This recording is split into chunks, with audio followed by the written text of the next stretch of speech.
سومرہ حکلی مشران دي د مهمندو کارنامې په دې جهان دي د مهمندو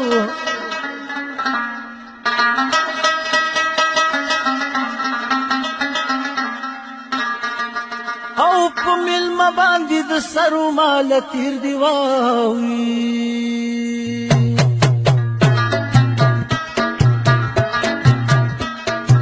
او مېلمه دو زاړه ځوانان دي د مهمندو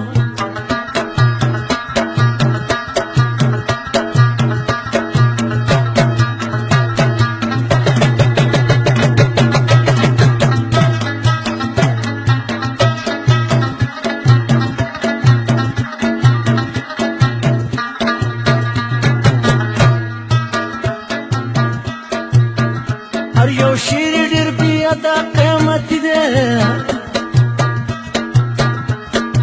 او ښکاره ځکه شاعران دي د مهمندو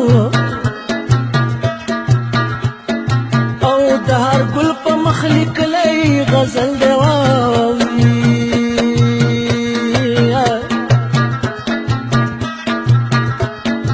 او شاعران سم بلبلان دي د مهمندو